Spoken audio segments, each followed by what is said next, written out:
हम बड़ी मेहनत करके आपके लिए हॉरर वीडियो बनाते हैं, लेकिन आप में से ज्यादातर लोगों ने हमारे चैनल को सब्सक्राइब नहीं किया है। अगर हमारी भयानक कहानियां आपके दिल की धड़कनें तेज करती है और आपको रोमांच से भर देती है, तो हमारे चैनल को सब्सक्राइब करना ना भूलें। तो आइए इस डरावने सफर में हमारे साथी बने, सब्सक्राइब करें और हमारी हर नई कहानी का हिस्सा बने। चारुलता संभोग का श्राप। यह एक ऐसी रात थी जिसने मेरी जिंदगी का रास्ता हमेशा के लिए बदल दिया। आज भी उन घटनाओं को याद करते हुए मेरे शरीर में सिहरन दौड़ जाती है। यह कहानी उस समय की है जब मेरी पत्नी माया अपने माता पिता के घर पर 2 महीनों से थी और मैं अकेला बोरियत में इधर उधर घूम रहा था। हेलो अमान, क्या चल रहा है? मेरे दोस्त ने फोन किया जैसे ही मैंने सुनसान सड़कों पर गाड़ी चलाई। 1 महीना हो गया और सब कुछ वैसा ही नीरस है, मैंने कहा, मेरी आवाज में उदासी थी। मेरे दोस्त ने हंसते हुए कहा, थोड़ी एक्साइटमेंट क्यों नहीं खोजते? तुम्हारी रूट पर एक पीपल का पेड़ है और उसके नीचे एक प्राचीन ऋषि की मूर्ति है। कहते हैं रात में वहां एक महिला दिखाई देती है, वो तुम्हारी शाम को रंगीन कर सकती है। उस रहस्यमयी महिला का ख्याल मेरे मन से नहीं निकल रहा था। मेरी इच्छाएं मुझे परेशान कर रही थी और मैंने सोचा क्यों न इसका सामना करूं। जब मैं पीपल के पेड़ के पास पहुंचा, मैंने देखा वो एक खूबसूरत अद्भुत आकृति थी जो मेरी खिड़की के पास खड़ी थी। क्या तुम इतनी रात को यहाँ अकेले नहीं डरती? मैंने आश्चर्य से पूछा।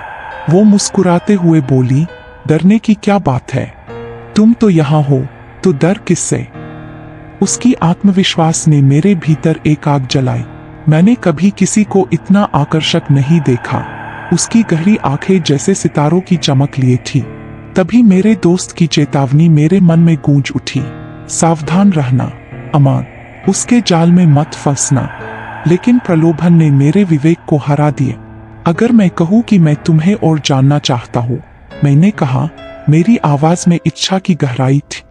मैं इस पेड़ के नीचे रहती हूँ, यही मेरा घर है, करीब आओ, मैं तुम्हें जीने का अर्थ दिखाऊंगी। उसने इशारा किया और मैं उसकी ओर खींचा चला गया। मैंने अपनी कार पार्क की और बाहर निकला। उसकी हरकतों से मंत्रमुग्ध होकर उसने अपने कपड़े उतारना शुरू किया। हर कपड़ा जमीन पर गिरता गया।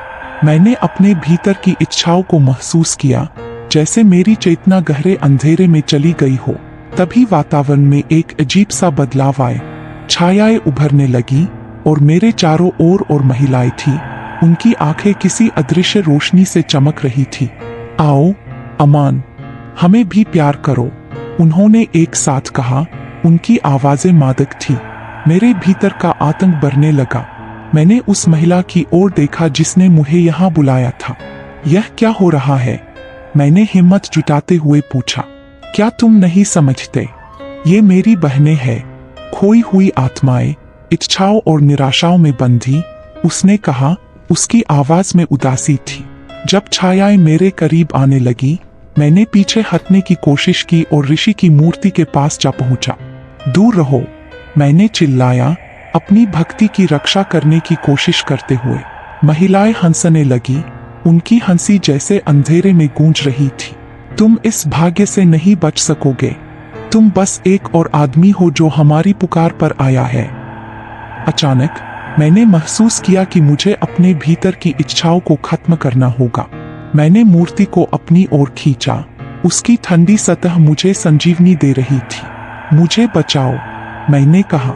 तुम्हें अपने इच्छाओं का बलिदान देना होगा, उसने कहा।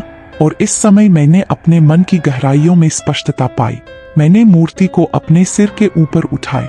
मैं इस भूख को अस्वीकार करता हूँ, मैंने गर्जना की और उसे पूरी ताकत से फेंक दिया। मूर्ति धरती पर गिरकर टूट गई और एक उज्ज्वल प्रकाश निकला। छायाएं चिल्लाई और मैंने देखा कि वो धुंध में खोने लगी। उस महिला ने मुझे देखा और कहा, तुमने मुझे मुक्त किया है। जैसे ही सब कुछ शांत हुआ, मैंने अपने फोन की घंटी सुनी। हेलो अमान, माया की आवाज मुझे सुनाई दी। बधाई हो, एक बेटी हुई है। मैंने उसका नाम चारुलता रखा है।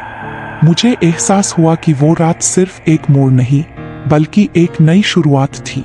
शायद चारुलता की आत्मा एक नई कहानी लिखेगी, एक बिना छाया की कहानी। ये कहानी अपने दोस्तों को शेयर जरूर करें और इस वीडियो के अंत में दूसरी अनोखी कहानियां जरूर देखें।